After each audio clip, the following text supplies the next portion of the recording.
My fault. Sorry, man. Didn't plug me bloody thing. How good. How good. We should be back in action. So, yeah. Try again. Everyone else, if you're not watching this live, you'll be getting my update on the two games. You'll get all the questions that roll through as well. Thanks for letting me know. You think I've done 2,500 videos? You think I'd have that sorted? But should be good to go. Anyway, get your questions in. For the Eels, we have the minutes there, which is great. Happy days there. So 40 minutes, so just a half of footy for a lot of these guys, which is helpful to know. But Will Penasini did not score well at all. Sorry, legends. Get those questions in. Thanks for tuning in. 7 points for Will. 44 run meters, 7 tackles for 3 misses. Wasn't great there in this one. Glad I tuned in late. Yeah, exactly. So not great. And he's someone, is sort of the cheapest centre in the mid-range that we are looking at, and he didn't play great.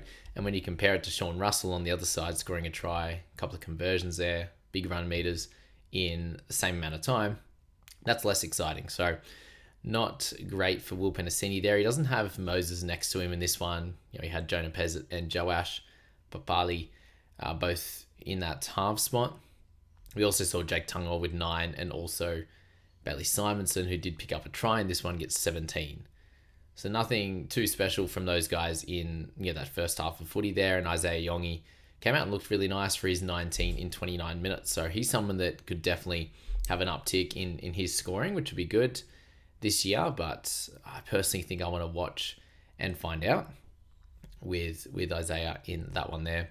For Jonah Pezzett, fantasy-wise, a pretty solid first half for him, 25, but he won't be the main playmaker with Moses being back and just a little bit too expensive. We didn't learn too much, to be honest, from some of the forwards that we're looking at, so people will have a little geeze at a Riley Smith. We do have him and Talon probably sharing the role, which is a little bit annoying there. And then you've got Kelma Tuolangi, played okay. We've got Sam Tuivasa, who comes in at a very cheap price, and he got 47 minutes in this one, and we'll have to see how that situation plays out when you've got guys like Hopgood return, Jack Williams. So he's definitely the guy that in the middle could take a leap, but I do think that injury-wise, something would have to come up for him to be able to get that opportunity for bigger minutes. Kidioni Katonga got 26 in his 40 minutes, so he's definitely someone that could push into like a 50 bracket. I also want to see it happen for him first. Will he go straight to 80 minutes like he was for a lot of last year? Probably will, but that's generally all we need to talk about around these Eels, because we've got a few guys coming back, and Hopgood's going to be interesting. It looks like there's a few questions from you guys about him there. That's probably it on that side, to be honest. Charlie Geimer, Sam Rani all played big minutes. Tinkham Brown, and then you had Twiddle as well, all had really good scoring off the bench, but you can see they really dominated that second half. So Trey Fuller starting at 1, thoughts? If he's starting at 1, he was in my first team reveal, which you guys would have seen. If he's there, he'll be in my side. No word of a lie. Why is everyone keen on Hopgood all of a sudden? Well, keen on him a while back. He was also in my first team reveal with Hopgood there. If he's starting at 8 or 10 and he's getting somewhat near the 60-minute mark, he's going to be really cool. Unsure if he's going to get those minutes, and that's where you could probably just leave him to start. If he gets the minutes, he'll be somewhere near 10 points undervalued. Got to get back to work, bro, but just curious to know why Marky Mark is the best pod to own and why no one is talking about him. He is the GOAT, and Blaz, you've been talking about him all preseason, and I hope he comes out and crushes it for you. Thanks everyone for tuning in. If you're on lunch break, if you're whatever else, it's just the best time for me to jump on, and I expected it to be lower numbers compared to nighttime, but I'm sort of working till 8 o'clock at the moment with all my cricket coaching. So thanks for tuning in at midday, and everyone else watching later, you can watch at your own leisure. All right, so Hopgood, that's him. Bavy, we've got, do you want to join our head-to-head? Have all the amateur guys catch the Athlete Crew talking league. Matty T's also in. Yeah, nice. I won't jump in now, but message me if you want to. I'm in a lot of leagues. I'm running a fair few for the private crew, so I actually can't make any more leagues. There you go. That's something different. Yongi is a juicy pod. Yes, definitely. Second year leap is an improved attack. Yeah, you'd hope so. Like he did a really good job to be honest with you there. Bro is not muted again, I don't believe. Georgie Hopgood versus Fisher Harris thoughts. Definitely be Hopgood. Fish can have his moments, but he's at a pretty high price generally. Obviously him and Hopgood very similar, but he does have, Barnett to come back. They're not going to smash him for minutes. Similar theory to last year there, with him just sort of getting that general allotment of minutes there. And some games he'll play a few more, he'll score a lot better, and PPM will be awesome. And other games he'll drop a little bit as well. So when he come back from that injury, he wasn't great. And yes, he could come out and crush it, but he's usually going to score better when he does play for New Zealand or in these all-star matches when there's a lot culturally on the line. It feels like with him, he does seem to go to that next level when he's captaining his country or whatever it is like that. Whereas for the Waz and for Panthers, he's going to have the odd really high game, but he's going to have some lower ones where he's trying to get through that whole season. That's usually what you see with him. Herbie an option if Fuller goes to 1. Herbie is an option in general. Don't think Fuller going to 1 changes much for Herbie. It may actually change side, push him to the right side, or they could have Hammer on that left center. We don't actually know on this at this point. What do you think of getting Keeney with Keanu? He's just a bit expensive, and I think that he comes out and probably hits a high 40s average and does make a little bit of cash. Does a pretty good job there, so he's definitely a guy that you could slot into your side to do a really good job. Will he have the upside in terms of, going to get a 50 average? Yes. Do you want to spend the money elsewhere? Some people will go up to Walsh. I think he probably has more chance of hitting 100 than what Keeney can, but he looked really good running the footy yesterday, and we'll get into that very shortly. And how confident are you on IPAP starting? IPAP starting is probably like a 40%. If he does, though, I think he'll be in a lot of teams, and fair enough, given how good he is there. Quickly go on the Sharkies before we go on a few more questions, but not too much to talk about with them. We got to see Jaden Beryl out there. We saw Hazleton play, PPM footy. We saw Sam Stone Street out there and Michael Gabriel, Chris Violea, 15, 7, and 11. So not great from those guys. Toby Rudolph out there, 33 minutes for an 8, so that was beautiful. Not too much else on that squad, so tough. A few more questions, and we'll get into the multi and the Indigenous All Stars game, which was good fun, and good to see the war cries at the beginning as well. Always something a little bit different, which is nice. Thoughts on Trey Fuller and Suafailongo? Yeah, I just think Fuller's great. He should be near a 50 guy at a really nice price if he does start, but we'll just have to wait for either next week's team list and or round 1's team list.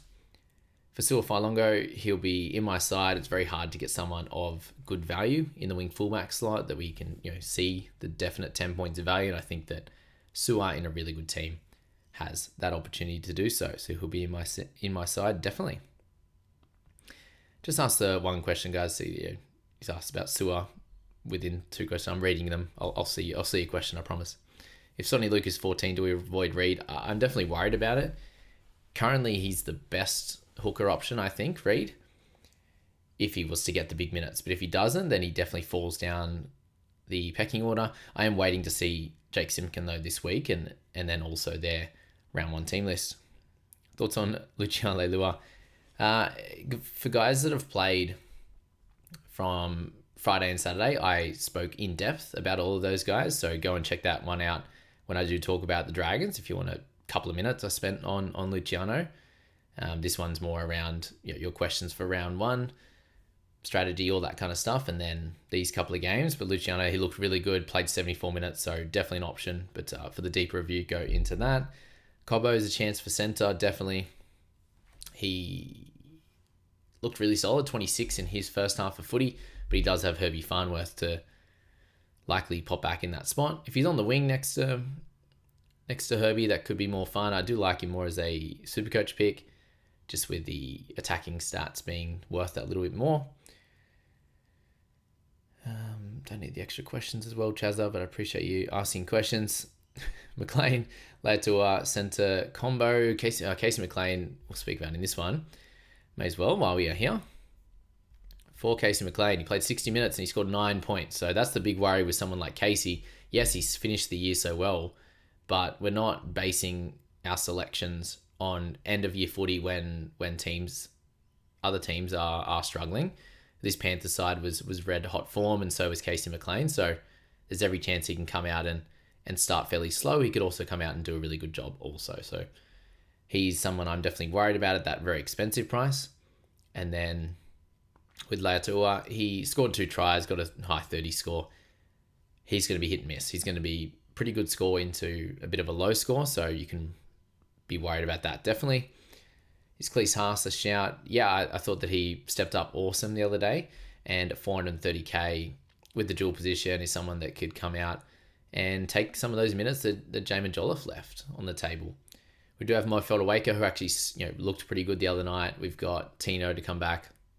You've got Randall in the middle, guys like Paxton. There's going to be a few players that need minutes, and Cleese Haas will be one of them, but I think he really improved and looked for the offload, which is massive for us in fantasy. So yeah, you saw Keanu Keeney the other day looked really good. I was happy with him and where he was at. Trey Mooney picked up 53 minutes for a 43, so at his price, I'm expecting minutes around this, and he'll have PPMs better than this at times. He did have a few missed tackles there and a few errors and penalties, I believe. So yeah, if he can get somewhere near the 41 tackle mark regularly, and he'll be involved in at least running the footy for 100 meters. So yeah, he's going to be locked and loaded, I think. Britton Nickera, a normal 30 for him. Fish with a 71 was massive. Like, he had 24 runs, and then what do you have? Lots of tackles. I go past 34 tackles there as well. So he was really good out there on that one. Not expecting that to happen on a regular basis. But you've got Jacob Laven. I've popped him. I'm actually dropping a Cash Cows video, which will be on Wednesday. So we'll get all the information from trial team list this week, and then I'll be able to drop that Cash Cows video there, which actually does include Jacob Laban as a potential option. Not one that's in our main section, but as a potential guy. And then you've got Zach Docker-Clay, who may steal some minutes from Jake Simpkin, as we're waiting for Simpkin to be named and to play next week and see how that rotation looks. But I don't know how much we're actually going to get. Unfortunately, from that team list next week, we'll have to wait till round 1, I think. Is the mid-3 of Yo, Haas, and Tino sustainable? Yeah, definitely. If you're spending a little bit less in other spots, then yeah, you want to get guys that can be very consistent and get the job done. They both, Tino and Yo, have a little bit of value potentially, so you're not buying them at tip-top, the highest you can get them. So that's good news there. Thoughts on Ali from the Warriors? Yep, just spoke about him. Should be up and down, but is cheap enough that he won't crush your hopes and dreams in a centre position that's pretty tough. Toya next to better halves. Yes, please. He's my pod. Well, when you say next to better halves, he's probably going to be playing next to the same guy. You'd imagine. Walker's going to spend a lot of time on that right side unless they have DCE there. So that's cool. He's definitely a solid pod. He does have to average 45 to 50 to be worth it. But yeah, it's centres. Hey, it's very hit and miss position, but he seems safer than Penasini. I'll give you that. Kirk Capewell, definitely a solid centre option. He's getting older. How many minutes is he actually going to play? Is Halasima going to be partly on the edge? Is Gannon going to take some minutes? There's a few questions around him, but I think he can do well. How about Ola next to Fogs? New Hutto Young. Well, Hutto Young was on the left-hand side next to Strange, so that doesn't help him too much. And Olaquatu got plenty of good ball from DCE, so I doubt he improves too much and may just be pretty neutral. Is Grant worth it? Yeah, a lot of really smart minds have Grant in their side. He's actually not going to be for me. I won't be selecting Grant, I don't think, unless it looks like Simpkin, Reed Marnie, Hayward are all going to be garbage, and even Brandon Smith, who a lot of people are keen on. Then Grant might come in, but I'm looking a little bit cheaper. Other people are looking to lock him in, and you're probably selling come round 12. Let's go through the Indigenous side now. So we had Trey Fuller played 51 minutes. He got 31 points, so was involved at some points. Looked great. Similar to Keanu Keeney, very fast. In other games, he would have snuck through for tries and line breaks and whatever else and got a 50, but wasn't to be in this one. And usually he has that extra 30 minutes to get up to that 50 pretty comfortably. It was a team that scored really well. Nicho Hynes, the best part about his game, Nicho, was his running of the footy. He got 7 tackle breaks, 4 offloads, I believe. So tackle numbers were great. He hardly kicked the footy, which was, something we've been seeing the last couple of years there next to Trindle. So 282 for Trindle, 86 for Hynes. Both players look really good. And yeah, it was exactly what you wanted to see. He ran for 141 meters. And when Nicho does that, that's when he can be elite, but he's also losing those kick meters, which makes it, unfortunately, a little bit tough for him to do well. Khan Pereira, he was fighting for a Warrior spot. I don't know if he did incredibly well for his chances there. He was just fine overall. He had Watson in there with 72 minutes and picked up a 72 score there, picked up a try. He looked great at 9, but he's going to be playing 13 for the Roosters there. Talis Duncan looks solid enough. He got 75 minutes, so a 38 isn't super exciting. He's likely to play right-hand side there. And then we saw Paxton, who's at 250k, get a 24 in 47 minutes. So you can see there, both edges, there was a little bit less played through there. And you can see a lot of the middles. So Watson, Fisher-Harris copped a lot of points there. And then Puru as well, Puru at 13. Caden Lars got a 46. Blake Steep got a 60. So heaps through the middle, a little less through the edges. So you can read into that what you will. But Paxton, if he's starting, will be in my side. Forward. Losing it. All right, a couple of questions. Is Robert and the other guy that came second still keen on Randall? It is Andrew, not Robert, but he still likes Randall, but it's just more depending on if he actually gets the 13 role as well. That's going to be a big question there. Hamish Stewart has been in and out of my side. What's your opinion on him? Yeah, very much in and out of my side as well after what we saw from him being a bench guy. But if Harm Sele doesn't go to Vegas, you watch Hamish Stewart start and I'll probably have him in my side. I am really keen on him. I think he played extremely well yesterday.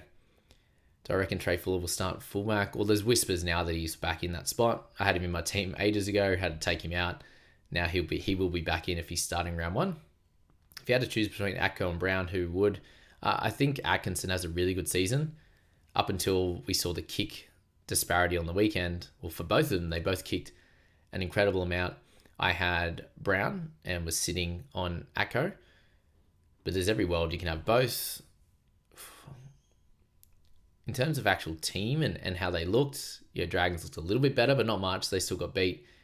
Brown, it's probably still just Brown, but I have that feeling that Atkinson's going to be that guy that makes the big jump. But Brownie, he's had so many years now where he's been near a 50 guy. So, with now big kick meters, that should at least happen again. So, both have clear value, I think.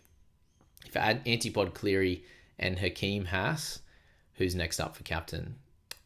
Yeah, that's your problem. That's why you don't Antipod one of those two.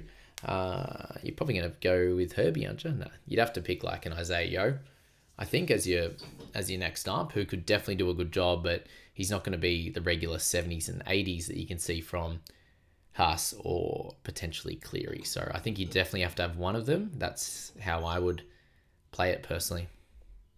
Also, I miss in here Fogarty and Campbell coming off the bench. Campbell almost had a really, really good try there, but didn't learn too much more from that.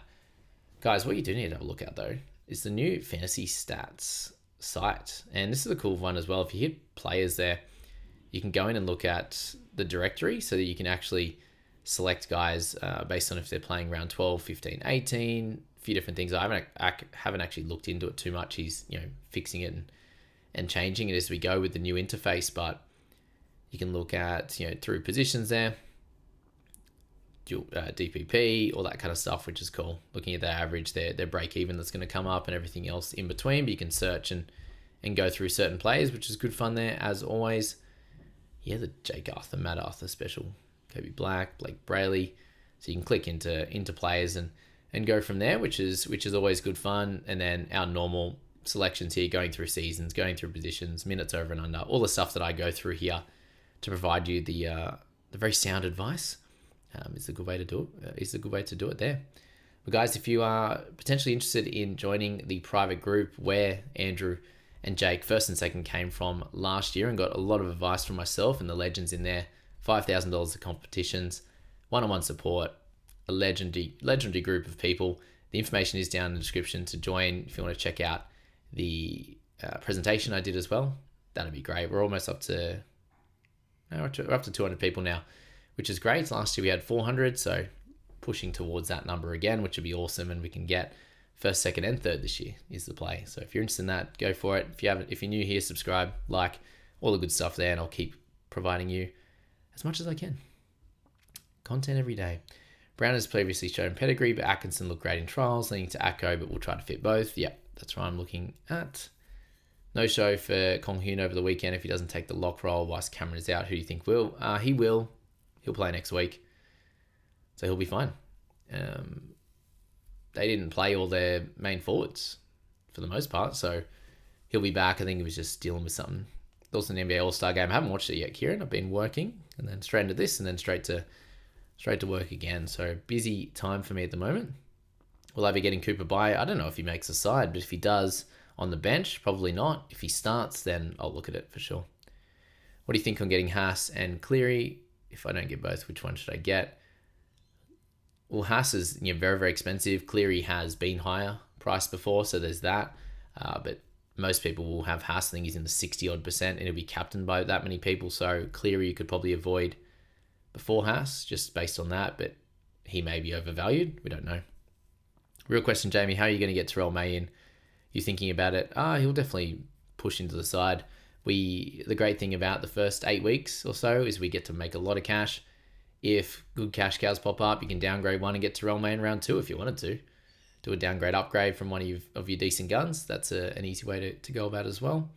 Heaps of different options to get someone of his price. He may also drop a bit of cash as well. So there's that. But some people are mentioning, trade Haas to him at buy period of time. I'd personally like to get him earlier. And so there's a couple of things I've thought of.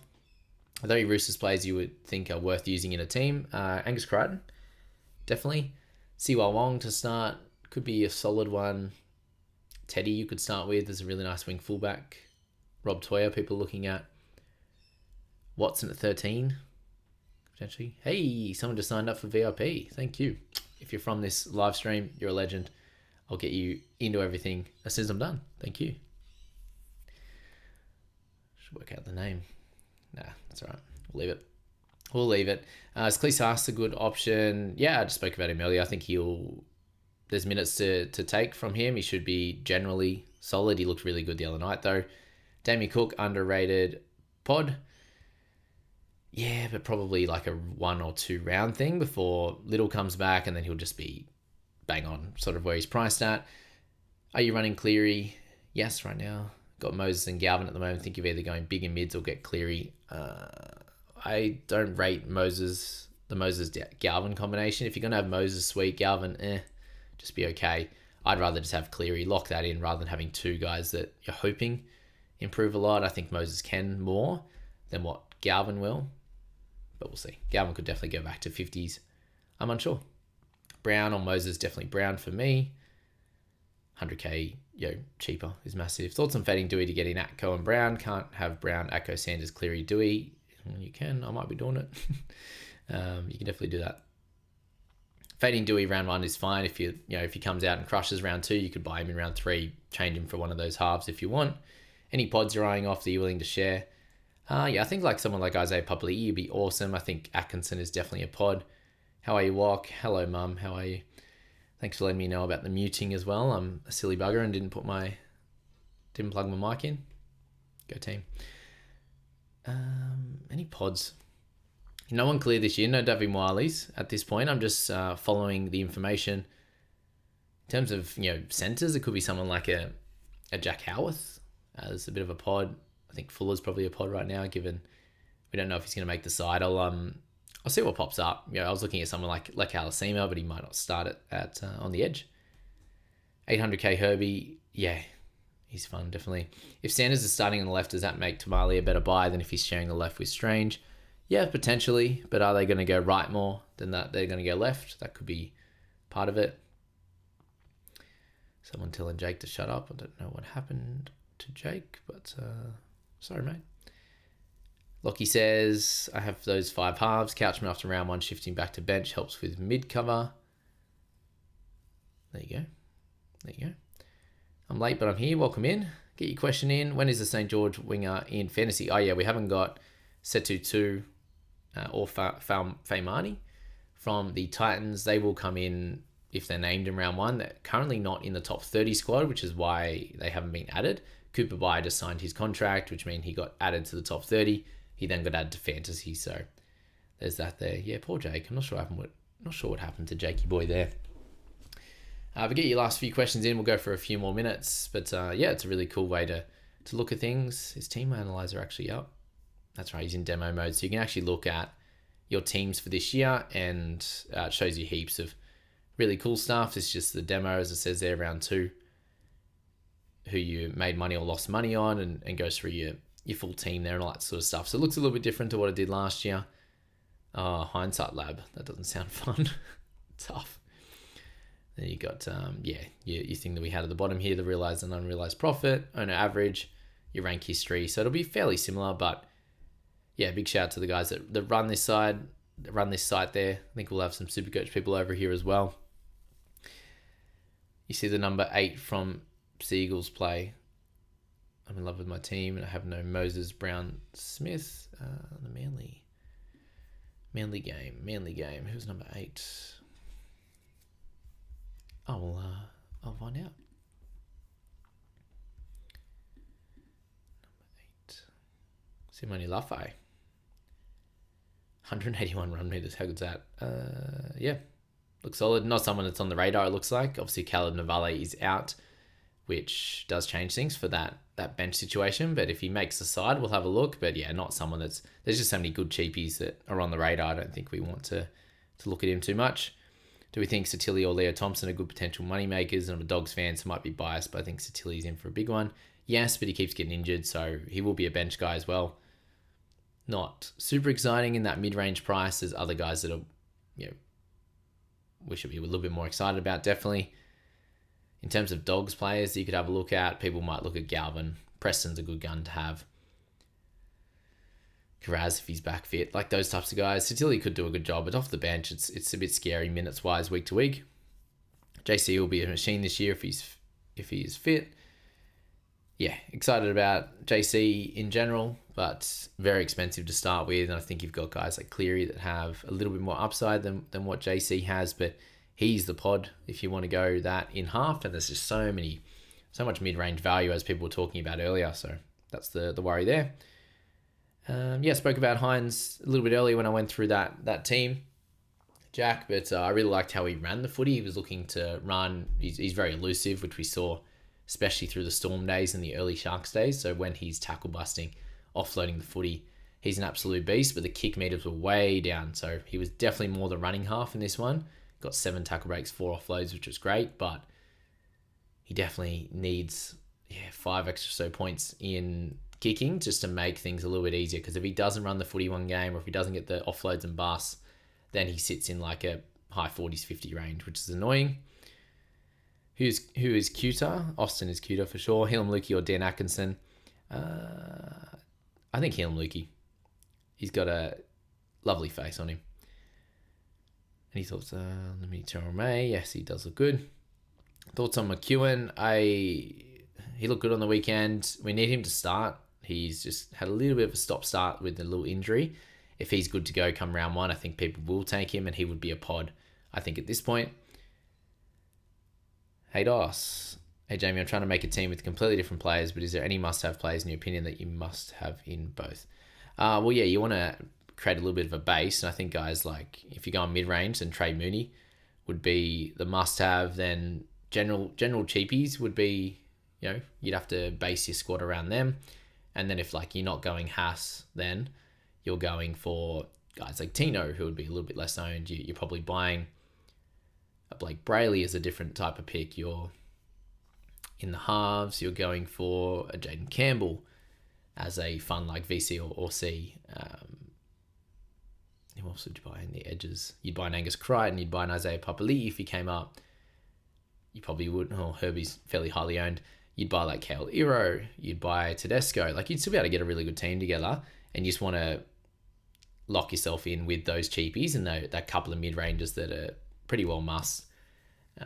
like a Trey Mooney. It's like starting a team without Terrell May last year was very silly. Still keen on Lemuelu if he starts. Yeah, I think he'll be fun. Definitely out there. Looked okay the other day. 141 run meters. Would love that last year. I owned him for like the whole year. It was fun. For Lem, yeah, definitely would be keen. We need to see a lack of bench edge players.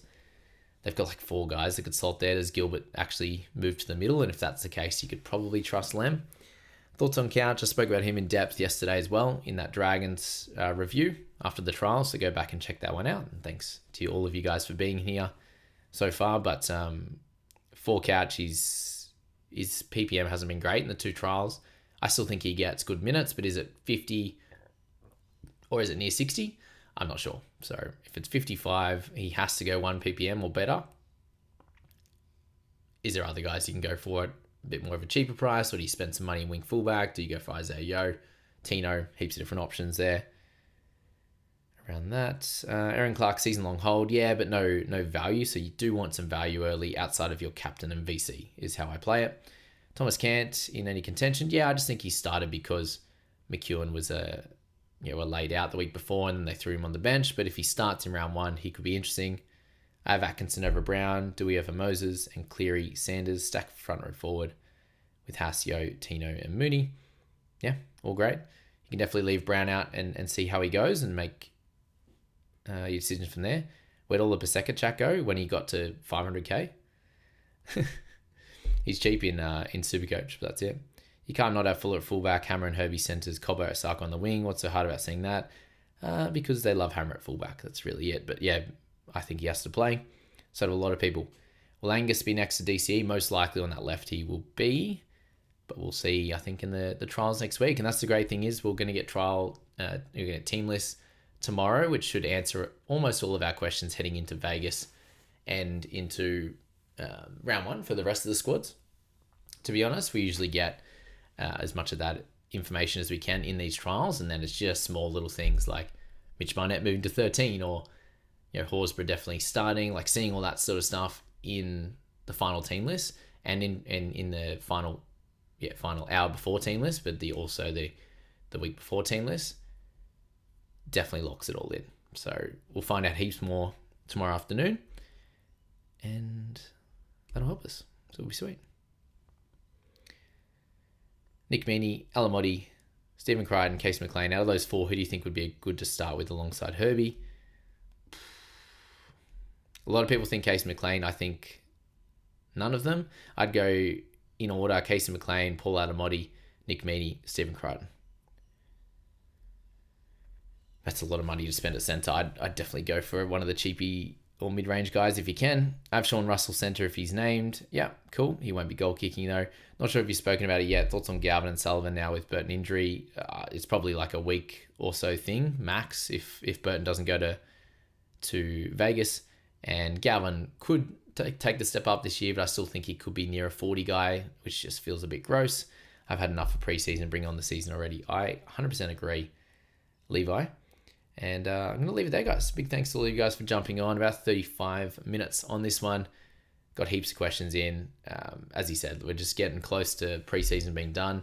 We've got a lot of information this weekend just gone. Unfortunately, not a lot of answers with guys like Reed, guys like the Dragons players there. A few of the Cowboys, yeah, we got a little bit more info on. Like Purdue's probably going to start centre. Looks like Tom Chester will be as well. We got some Knights information, but they weren't great. Doggies, yeah, not too much interest there, apart from Bailey Hayward, who was awful. But this trials team list tomorrow and what we see in the games on the weekend will give us a lot more clarity going into round 1, especially Vegas. But you just have to get your players you're going to select for round 1A, so the Vegas guys sorted. Fill out your team, make sure it's set, get your vice captain and captaincy, and then you can work out the rest the following week with the team list that you get. So that's how I'm playing it personally. Just want to make sure I get the few guys correct that we need to in that first week, and then we can make decisions on the rest later. Later, Russell if they're named with Macca bench. Yeah, cheeky. We'll see if Maccassini gets that spot. Cheers, Bronx. Cheers, Pete. What's we got? Much love. You're popular as in New Zealand. Keep it up. Thank you, Levi. I appreciate that. Yeah, there's a lot of legends in the private crew. And shout out to the person that did jump in. I wonder if they were on this live. Thank you. Appreciate that. VIP. And thanks, Skill. Appreciate you all. Have a cracking afternoon, evening, and we'll see you in the next one. Oh, what's he got last one? Oh, the late questions have come in. What do you think of 2 cheap centres like a Cash Cow and Will Penasini? That's probably my goal if I can. Although Will didn't look great yesterday. And then Simkin versus Reid Marnie. I'm waiting to see what happens with Simkin this week to make that decision. I don't know yet. But Reid looked awesome in that Cowboys side. So thanks so much, guys. And we'll catch you in the next one.